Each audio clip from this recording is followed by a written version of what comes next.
Okay. So now coming to law of living the law of one and living the law of one में अभी हम बात कर रहे हैं पीले चक्र यानी कि सोलर प्लेक्सस जो हमारे सूर्य से जुड़ा हुआ है।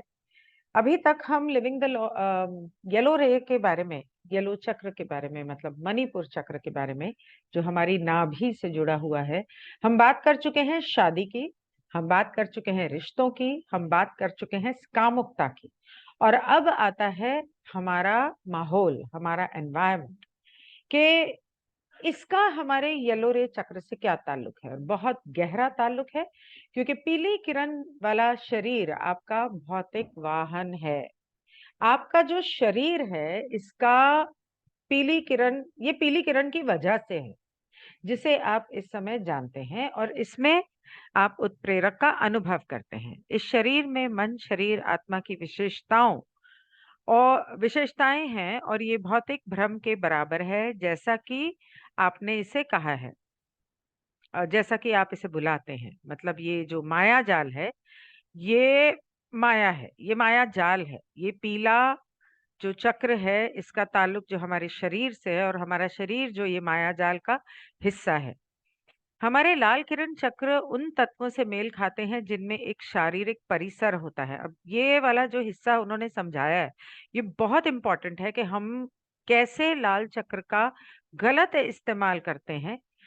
आ, हमारे नारंगी किरण चक्र प्रकृति की दुनिया से मेल खाते हैं, जिसमें जानवरों में विशेष रूप से मन, शरीर की जटिलता होती है। मतलब कि जानवर जो हैं वो सेकंड डेंसिटी से हैं। यहाँ पर डेंसिटीज की बात होने वाली है कि कैसे हम तीसरी घनत्वता से आगे बढ़ने के बजाय हम पीछे की ओर जाते हैं अपने रोजमर्रा की जिंदगी में।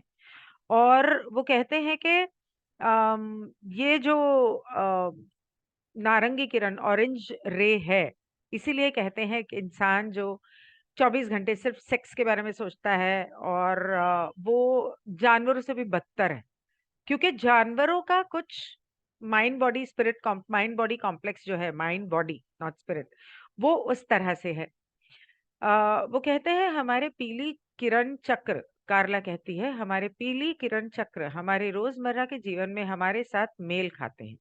हम इंसानों में मन, शरीर, आत्मा का मिश्रण होता है। आत्मा जानवरों में नहीं होती उनके हिसाब से। पीली किरण हमारी मानवता का चक्र है, हमारे थर्ड डेंसिटी का चक्र है, जो फिर इसका मतलब कि जानवरों में नहीं होगा। ओके, देखते हैं आगे क्या कहते हैं। ये हमारे शरीर से कहीं अधिक है। ये वो है जिसमें मैं है, जो इन शब्दों को पढ़ रहा है। मतलब कि ये वो मैं है जो इन शब्दों को पढ़ रहा है। मतलब आपका भौतिक शरीर, आपका भौतिक दिमाग। तीसरी घनत्वता में आने वाली हमारी विरासत अपनी प्रवृत्ति और मानसिकता के साथ एक महान वानर निकाय है। मतलब कि ये हमारे अम, अम, बंदरों से, जहां से हम आए हैं, उसकी मेंटालिटी, कैसे हम दूसरी घनत्वता की मेंटालिटी की तरफ बार बार भागते हैं। तीसरे घनत्वता के भीतर हम एक जानवर से भी अधिक बनने की आशा रखते हैं। जरूरत यह है कि हम तीसरी घनत्वता से आगे चौथी की तरफ जाएं, लेकिन हम क्या करते हैं, पीछे भागते हैं। इसीलिए हम हमेशा पास्ट में खोए रहते हैं कि हमारे पिछले पास्ट में ये हुआ था, उसने ये किया था, उसने वो कहा था, और वो बातों को अपने मन में लेके बैठ जाते हैं। हम अपने मन, शरीर, आत्मा, परिसर के आध्यात्मिक भाग की खोज और विकास की आशा रखते हैं। मतलब ये वो कह रहे हैं कि हम उम्मीद करते हैं कि अम, आप अपने हम उम्मीद करते हैं कि हमारा आध्यात्मिक जो उन्नति है, या हमारा जो शरीर है, आत्मा है, वो इस तरफ दौड़ेगी, लेकिन हमें जाना है उस तरफ। हम उम्मीद इसकी कर रहे हैं, और हम जा कहाँ रहे हैं, पीछे। कम से कम नैतिक और नैतिक विचारों की एक सीमित भावना प्रत्येक मानसिक रूप से स्वस्थ व्यक्ति के मनोवैज्ञानिक गठन का एक तत्व है। मॉरल्स, एथिक्स, ये सब चीजें जो हैं जिनकी हम बातें करते हैं, वो हर दिमागी तौर पे स्वस्थ इंसान। अब यहाँ पर क्यों कहते हैं दिमागी तौर पे स्वस्थ इंसान, इसको मैं थोड़ा सा समझाना चाहूंगी।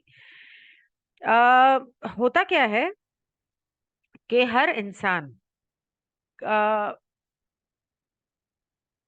इतने सारे जन्म हम ले चुके हैं। इन जन्मों से पहले हम न जाने किस ग्रह से आए हैं। तो हमारा जो आर्केटिपिकल माइंड है, जो एक होता है कॉन्शियस माइंड, एक होता है सबकॉन्शियस माइंड, उसके नीचे एक छोटा सा और होता है अनकॉन्शियस माइंड। अनकॉन्शियस माइंड जो है वो है हमारा आर्केटिपिकल माइंड। आर्केटिपिकल माइंड के अंदर आपके उन जिंदगियों की याददाश्त होती है या स्वभाव होता है जो आपने दूसरे ग्रहों पर जी। उसके अलावा क्यों वॉन्डरर्स अलग होते हैं दुनिया से, क्योंकि उस याददाश्त वो याददाश्त भी उनके सब अनकॉन्शियस माइंड में होती है। और उसके अलावा आपकी वो सारी जन्म जो आपने धरती के ऊपर जिए, उनकी याददाश्त आपके कहीं ना कहीं उसका बिलीफ सिस्टम, उसकी धारणाएं अवधारणाएं आपके अनकॉन्शियस माइंड में और उसकी यादें आपके सबकॉन्शियस माइंड में होती हैं, जिसकी वजह से ये आपका आर्केटिपिकल माइंड इस तरह से बनता है।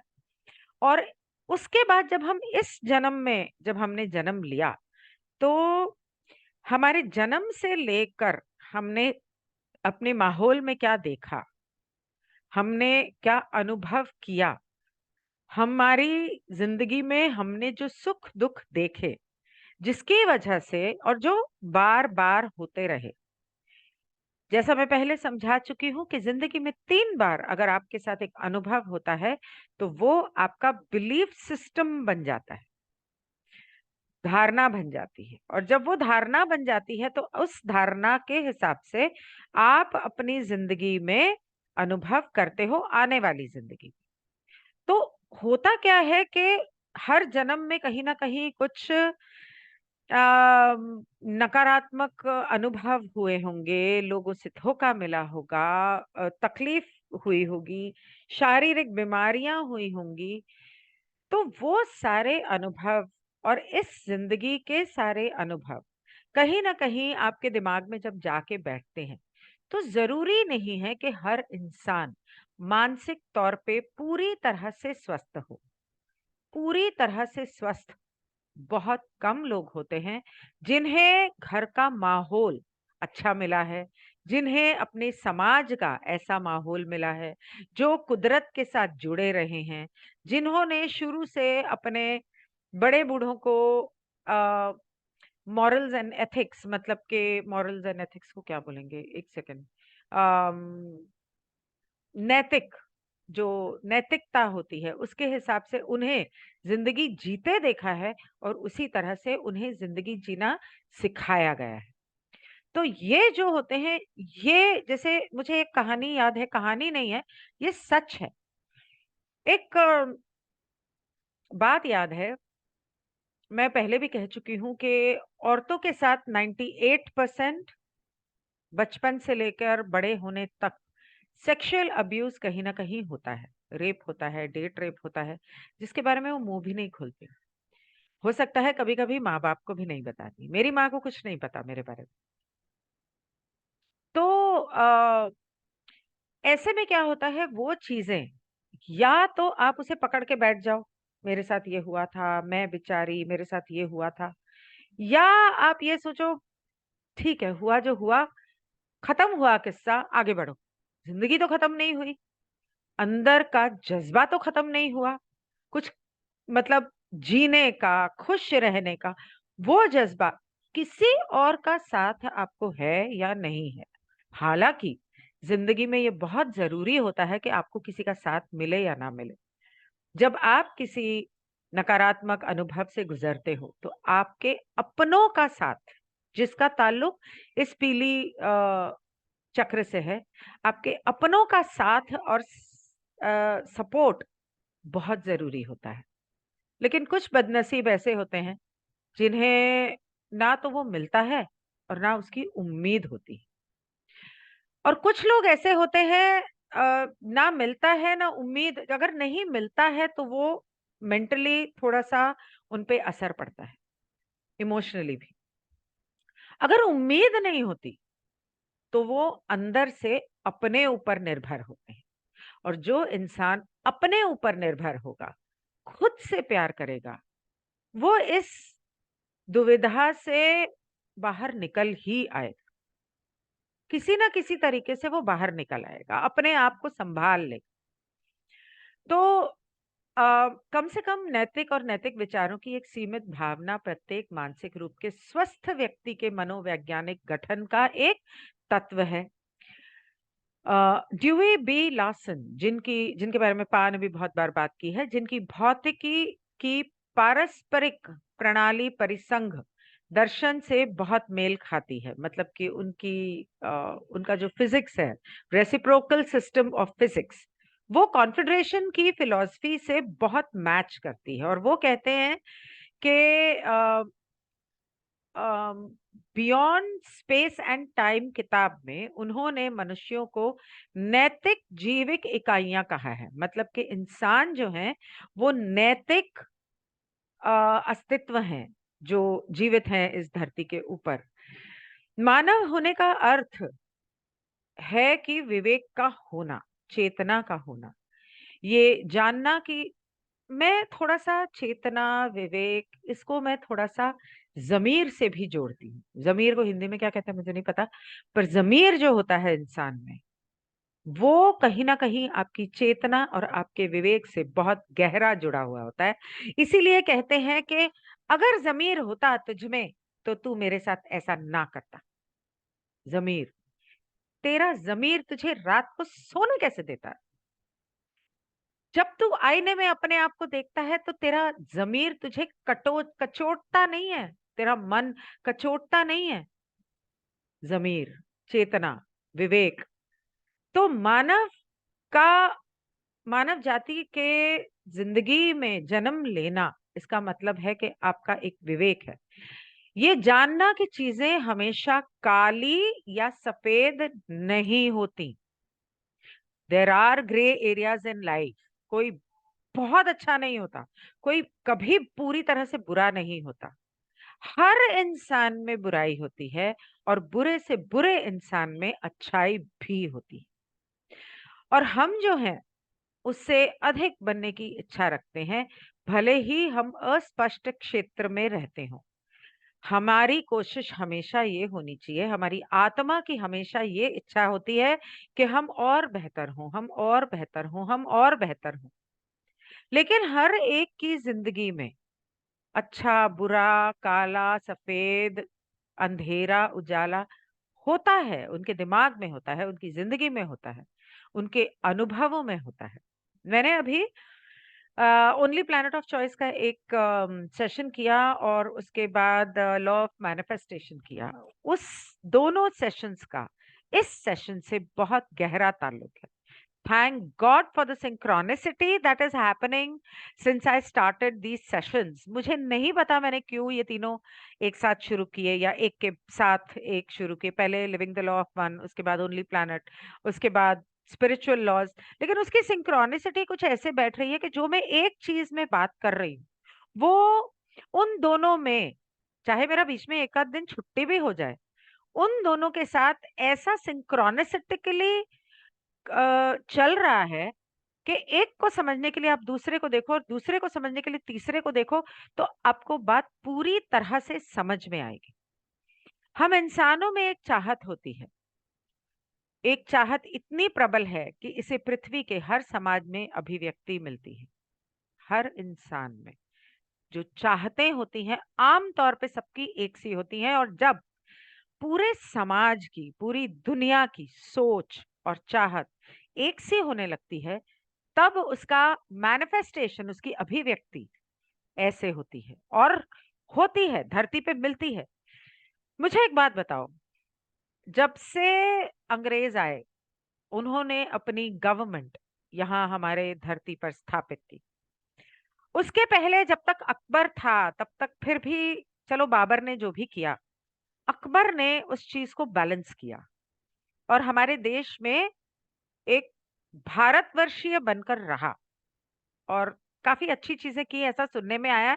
बुरी की तो मुझे नहीं पता। उसके बाद उसका बेटा औरंगजेब, उसने जो हमारे देश में बुराई की, तो सारी जनता एक ही सुर में बोलती थी, हमारा राजा और हमारी गवर्नमेंट बहुत बुरी है। तब से वो बोलते आए हैं, हमारी गवर्नमेंट बहुत बुरी है। उन्होंने मैनिफेस्ट किया, अंग्रेज आ गए, बोलते रहे 200 साल तक गवर्नमेंट बहुत बुरी है। उनको अंग्रेजों के जाने का टाइम हुआ, लेकिन जो बोलते रहे बोलते रहे बोलते रहे, वो मैनिफेस्ट हुआ कि हमें आजादी नाम की भी नहीं मिली। कहने को मिली, कहते हैं लोग के मिली, पर वो आजादी कभी थी ही नहीं। और तब से लेके अब क्या हो रहा है, गवर्नमेंट और बुरी होती जा रही है, और करप्शन बढ़ता जा रहा है। अरे गवर्नमेंट बहुत करप्ट है, अरे government ignore, work against it, पर अपने मुंह से ना ये शब्द निकालो, ना सोचो। जो है बहुत अच्छा है, भगवान पे विश्वास है, सब ठीक हो जाएगा। ये एक ही बात आपके मन में आनी चाहिए। बहुत मुश्किल है जब आप देखते हो आपके आसपास कितना करप्शन फैला हुआ है वगैरह वगैरह, लेकिन शायद अगर हम लोग इस तरह से सोचने लगे, हम लोग लोगों को, डार्क फोर्सेस को लाइट तो भेजते हैं मैनिफेस्ट मेडिटेशन में, लेकिन शायद अगर हम अपनी सोच बदल दें, सब ठीक है, सब ठीक हो रहा है, सब ठीक होगा। गवर्नमेंट बहुत अच्छी है और बहुत अच्छी होगी, बहुत अच्छी है, बहुत अच्छा कर रही है, इंसानों की भलाई के लिए कर रही है जो भी कर रही है। ऐसा सोचना है, हाँ? ऐसा बोलना नहीं है, नहीं तो लोग गलत रास्ते पे चले जाएंगे। मतलब अपने आप से बोलो मेडिटेशन में, लेकिन मेडिटेशन के बाहर अपनी जिंदगी में उल्टा मत बोलो। That's what I am trying to say. एक चाहत इतनी प्रबल है कि इसे पृथ्वी के हर समाज में अभिव्यक्ति मिली है, सृष्टिकर्ता को जानने, उसकी पूजा करने और जो पवित्र है उसका सम्मान करने की हमारी लालसा हमेशा रही है। क्यों रही है मुझे नहीं पता। मुझे ये भी कभी समझ में नहीं आएगा कि सृष्टिकर्ता की पूजा क्यों करनी है, उससे दोस्ती क्यों नहीं कर सकते। मैंने बचपन से हमेशा इसे यही कहा है और यही पूछा है, उसकी पूजा क्यों करनी। हाँ, उसकी सराहना करो जो उसके अच्छे काम हैं, उससे दोस्ती करो, उससे प्यार करो, पर उसको भगवान बना दो। ठीक है, वो है भगवान, मैं ये नहीं कह रही हूँ कि नहीं है, कहीं ना कहीं भगवान, अल्लाह, ईश्वर, गॉड, लॉर्ड, क्रिएटर, किसी भी नाम से पुकारो, वो है। पर क्या वो हमारा दोस्त नहीं बन सकता। खैर, जैसा कि जॉस ऑर्टेगा वाई गैसेट कहते हैं कि सच्ची मानवीय स्थिति दैवीय असंतोष में से एक है। मतलब कि हमारी आत्मा कभी तृप्त नहीं होती, भटकती रहती है, भूखी रहती है ईश्वर के प्रेम के लिए। ये सच है, लेकिन उस प्रेम को हम अलग अलग नाम दे देते हैं। उसे जानना चाहते हैं, उसे मिलना चाहते हैं, उसे पहचानना चाहते हैं। वो जो है उसके लिए उसके हम पीछे पड़े रहते हैं दिन रात, सुबह शाम, भगवान मिल ले। तो ये उदाहरण है, उद्धरण मतलब ये कोटेशन पूरा जो है, जो उन्होंने जॉर्ज ऑर्टेगा वाई गैसेट ने जो कहा था, वो ये था, असल में ये फुटनोट में था। मनुष्य का सार असंतोष है, दैवीय असंतोष, किसी प्रियजन के बिना एक प्रकार का प्यार, वह दर्द जो हम उस सदस्य में महसूस करते हैं जो अब हमारे पास नहीं है। आ, जैसे किसी से प्यार हो और वो आपकी जिंदगी से चला जाए, तो वो इंसान चला गया, लेकिन शायद ये भी हो कि हम जानते हैं हम उसे पा नहीं सकते हैं, लेकिन पाने की लालसा या उसके प्रेम की इच्छा हमारी जिंदगी से कभी नहीं जाती, वो रहती है। चाहे दिल के एक छोटे से कोने में धीरे धीरे धीरे धीरे कम हो जाए, खत्म नहीं होती अगर सच्चे दिल से प्यार किया है तो। आगे कार्ला कहती है, उस चाहत के साथ साथ एक जानने की इच्छा भी आती है कि क्या सही है और क्या गलत, क्या चीज चीजों को सही बनाती है और क्या चीज उन्हें गलत बनाती है। ये एक ज्ञान की इच्छा हर इंसान में होती है, जन्म से होती है, कि सही क्या है और गलत क्या है, सही और गलत का वर्णन सही मायने में क्या है। लेकिन सही और गलत बहुत ही रिलेटिव शब्द हैं, क्योंकि ना तो कुछ सही होता है ना कुछ गलत होता है, और वो इसलिए कि जो चीज आपके लिए सही हो सकता है किसी और के लिए गलत हो, और जो चीज आपके लिए गलत हो सकता है किसी और के लिए सही हो। आपके लिए नॉनवेज खाना गलत है, लेकिन हो सकता है किसी और के लिए वही उनका दिन रात का खाना है। आपके लिए एक शेर ने एक हिरन को मारा, हाय हाय हाय कितना बुरा लगा, बहुत गलत है।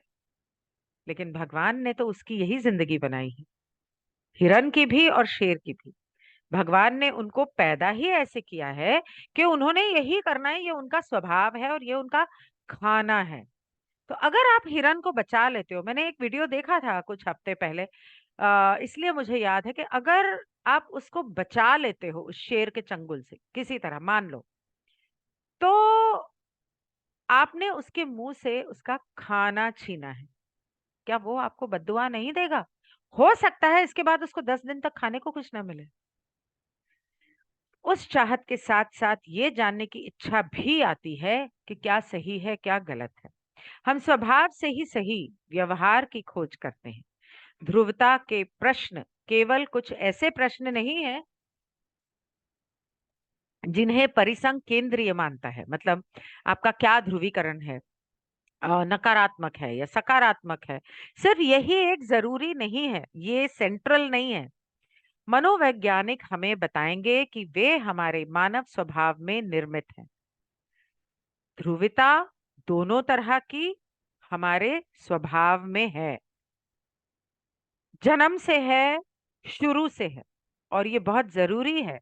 जैसे जैसे हम पीले चक्र की मुद्दों पर पकड़ बनाते हैं, मतलब उसके बारे में हम बातें कर रहे हैं या उसको समझने की कोशिश कर रहे हैं, तो हम अपने आप को पूरी तरह से इंसान माने और समझें, और माने कि हमारी जो इंसानियत है, हमारी मानवता को ईमानदारी से जीने और अपने जीवन का उपयोग करने की भूख के संदर्भ में परिभाषित करते हैं। कि मतलब कि अ, अच्छे नैतिक विकल्प बताने के लिए, एक सेकंड में पूरा दोबारा पढ़ती हूँ। जैसे जैसे हम पीले रे मुद्दों पर पकड़ बनाते हैं कि हम खुद को पूरी तरह से मानव के रूप में देखते हैं, और हम ईमानदारी से जीने के तरीके के लिए अपने अपनी भूख के संदर्भ में, खोजने की भूख के संदर्भ में, और अच्छे नैतिक विकल्प बनाने के लिए अपनी इच्छाओं का उपयोग करने के लिए अपनी मानवता को परिभाषित करते हैं। मतलब कि हमें ये बहुत जरूरी है कि हम समझें कि हमारा जो पीला चक्र है उसके हिसाब से हम बहुत सारे लोगों से मिलेंगे, और बहुत सारे लोग हमारी जिंदगी का एक अहम हिस्सा होंगे। लेकिन हमें ये समझना है कि हम इंसान हैं, और इंसान के अंदर मैन्युफैक्चरिंग डिफेक्ट है कि हम अच्छे भी हैं, हम बुरे भी हैं। हमारे अंदर ये दोनों है, इक्वल पोर्शन में। अब इसे हम नकारात्मक को अपनी जिंदगी से धीरे धीरे कैसे कम करके सकारात्मक को हम कैसे बढ़ाते हैं, ये हमारी आध्यात्मिक उन्नति में मदद करता है, और ये हमें समझने की जरूरत है और अपनाने की जरूरत है। और अपने नैतिक मूल्यों को अपने व्यवहार के द्वारा, अपने मन वचन कर्म के द्वारा, और अपनी जिंदगी में हमें अपने स्वभाव को इस तरह से धीरे धीरे बनाना, उसमें वक्त लगता है। अचानक से एक दिन आप जागे और आपको लगा कि हाँ मुझे अपने आप को बदलना है, एक दिन में नहीं होगा, आप कितनी कोशिश कर लो। और जब आप एक दिन में करने की कोशिश करोगे ना, तो आपके कैटलिस्ट, रैंडम कैटलिस्ट ऐसे बढ़ जाएंगे। अचानक जो शांत बैठे थे ना, वो आपसे लड़ने लग जाएंगे। क्यों? क्योंकि वो आपको टेस्ट कर रहे हैं, आपके उत्प्रेरक हैं, वो आपको और ज्यादा उस अच्छाई के रास्ते पे कैसे चलना है और दृढ़ता से चलना है, उसकी तरफ आपको प्रेरणा दे रहे हैं। पीली किरण हमारे ऊर्जा निकायों का अंतिम केंद्र है, जिसके माध्यम से, अंतिम मतलब अंतिम चक्र नहीं है, अंतिम केंद्र है जिसके माध्यम से निर्माता की अनंत प्रेम प्रकाश ऊर्जा हृदय चक्र तक पहुंचने से पहले चलती है। मतलब धरती की ऊर्जा नीचे से, नीचे के चक्रों से होती हुई हमारे हार्ट चक्र तक पहुंचने से पहले पीली चक्र में हो पीली चक्र से होकर गुजरती है, इससे पहले कि वो हार्ट चक्र में जाए। तो अगर ये या तो आप इसको ब्लॉक कर लो तो वो हार्ट चक्र तक कभी नहीं पहुंचेगी, और या तो आप इसको खोल लो, खोलने की कोशिश करो ताकि ये ऊर्जा आपके हार्ट चक्र तक जाए, क्योंकि तभी वो ऊपर जाएगी। नीचे के तीन अलग से काम करते हैं, ऊपर के तीन अलग से काम करते हैं, और ये दोनों हिस्सों को हमारे, ये ईश्वर से ऊर्जा आ रही है, ये धरती से ऊर्जा आ रही है, ये माँ है, ये पिता है, इनको दोनों को यहाँ पर सम करना है। ये हमारे जीवन में सबसे केंद्रीय रिश्तों के साथ काम करता है हरा चक्र। एक चीज समझने की जरूरत है कि कोई भी चक्र अपने आप में अलग नहीं होता। हर चक्र आपके नीचे वाले चक्र से और ऊपर वाले चक्र से जुड़ा होता है। इसके अलावा भी बहुत सारी बातें हैं जो चक्रों को लेकर मैं अपने चक्र के कोर्स में सिखाती हूँ। अ, तो उसको भी समझना उतना ही जरूरी है। पीली किरण गहन शक्ति का केंद्र है, हृदय चक्र का प्रवेश द्वार है। खिलाड़ियों के रूप में हमारे लिए यह महत्वपूर्ण है कि हम अपनी पीली किरण संबंधी समस्याओं को पहचानें, क्योंकि वे उत्पन्न होती हैं, और जब हम चलते हैं तो अपने ऊर्जा निकायों को साफ रखना याद रखें। मतलब कि जब हम इस जिंदगी के दौर से गुजर रहे हैं तो हमें फ्लैट गेम बोर्ड पर चलने के बजाय मल्टी डायमेंशनल गेम बोर्ड का ध्यान रखते हुए हमें याद रखना है कि हमें अपनी इन ऊर्जा को क्लियर रखना है। अरे माँ, कहाँ गया? उप्स, आई एम सो सॉरी। कहाँ गया? आ, एक से, हाँ, यहाँ। तो हाँ, तो खिलाड़ियों के रूप में हमारे लिए ये महत्वपूर्ण है कि हम अपने पीले रे किरणों के मुद्दों को पहचानें, क्योंकि वे उत्पन्न होते हैं, मतलब कि वो अनुभव, वो हालात इस तरह से उत्पन्न होते हैं, हमारी पीले चक्र से जो ताल्लुक रखते हैं, हमारे रिश्ते जो हमारे सभी अपने हैं, दोस्त हैं, रिश्तेदारों के मतलब एक्सटेंडेड फैमिली भी। और याद रखें कि हमें इसको क्लियर रखना है जब हम अपनी जिंदगी के दौर से गुजरते हैं। तो अपने ऊर्जा निकायों को साफ रखना याद रखें जो वो पैदा करते हैं, मतलब वो सिचुएशंस पैदा करते हैं, आपको उससे कैसे हैंडल करना है वो तय करेगा कि आपका ये चक्र ब्लॉक होता है या ओपन होता है। चक्र एनर्जाइज और ओपन करने के लिए आप कम से कम 20 मिनट दिन में अगर धूप में बैठे, आमतौर पे कपड़ों के बिना बैठा जाता है, पर इंडिया में तो वो पॉसिबल नहीं है, और इंडियंस के बीच में वो पॉसिबल नहीं है। दुनिया में बहुत सारी जगह पर इसीलिए न्यूड बीचेस होते हैं। लेकिन अगर आपके घर में प्राइवेसी है जहां धूप आती है तो आप कर सकते हैं। नहीं तो अंदर कुछ भी ना पहनकर ऊपर एक काफ्तान की तरह रोज एक रंग का आप पहन सकते हैं। जैसे आज सफेद, कल लाल, परसों, आज सफेद, कल काला, परसों लाल, फिर ऑरेंज, पीला, इस तरह के 7 8 10 रंग के कफ्तान्स बना के उसको पहन के, लेकिन ये शर्त है कि प्योर कॉटन होना चाहिए। मलमल नहीं कह रही हूँ क्योंकि वो ट्रांसपेरेंट होता है, कॉटन होना चाहिए। अगर आप घर के बाहर कर रहे हैं, घर के अंदर अगर लोगों के बीच बैठना पड़ता है तो आप कफ्तान पहन सकते हैं अपने बेडरूम की प्राइवेसी में, अनलेस आप अकेले रहते हैं तो you don't need to wear anything. तो वो अगर आप करते हैं, लेकिन वो 20 मिनट आगे से 20 मिनट पीछे से करना पड़ता है। तो 15 15 मिनट भी कर सकते हैं, कम से कम इतना तो करें।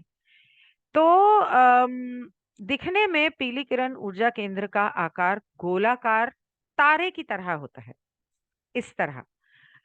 जैसे हम इस केंद्र को साफ और संतुलित करते हैं, कई पहलू या पंखुड़ियां विकसित होती हैं।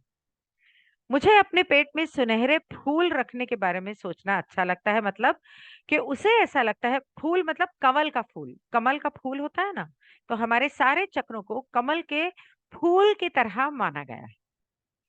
और यही वजह है कि ब्लू कलर का जो कमल का फूल है, वो एक ड्रग माना जाता है, ड्रग की तरह। उसका ऑयल हो, उसका परफ्यूम हो, वो फूल हो, खाना, उसको लगाना। ड्रग मतलब वो आपके थर्ड आई को, डार्क ब्लू कमल, ब्लू लोटस, आपके थर्ड आई को मेजरली एक्टिवेट करता है। उसकी अगर आप 5 या 10 ml की एसेंशियल ऑयल की बोतल आप ढूंढेंगे, तो वो तकरीबन 5-6 हज़ार रुपए की है। लेकिन एक बूंद उसकी बहुत फर्क पड़ सकता है। मैंने नहीं ट्राई किया बाबा, बहुत महंगा है। कोई इजिप्ट जाता हो तो ले आओ फूल, खाकर देख लेंगे। तो पता नहीं वो इतने से तेल निकालने के लिए कितने सारे ब्लू लोटस किए होंगे, और उसमें बेस ऑयल डाला होगा। वो असली है नकली है भगवान जाने।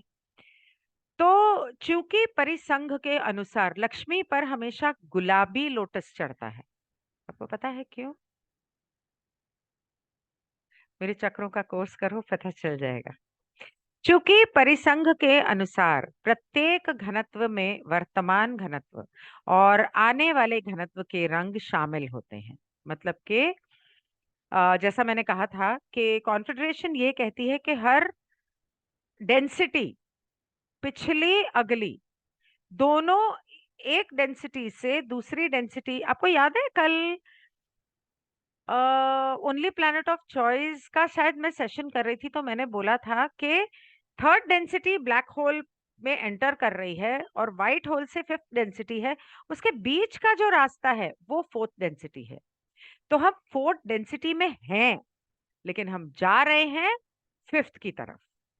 तो ये इससे क्लियर हो जाता है, क्योंकि ये कहते हैं कि कॉन्फेडरेशन ये कहती है कि जो भी डेंसिटी होती है, घनत्वता, उसमें पिछले और अगले दोनों के रंग होते हैं, दोनों का असर होता है। और आ, आने वाले घनत्व के रंग शामिल होते हैं। हरे किरण घनत्व के संकेत तीसरे घनत्व वाली खिड़की के सामने घोड़े को लुभाने वाले गाजर के रूप में लटकते हैं। मतलब कि उस घनत्वता की अच्छाइयां एक तरह से इस घनत्वता के लोगों के सामने धीरे धीरे आनी शुरू होती हैं, ताकि वो और उस ओर भागे।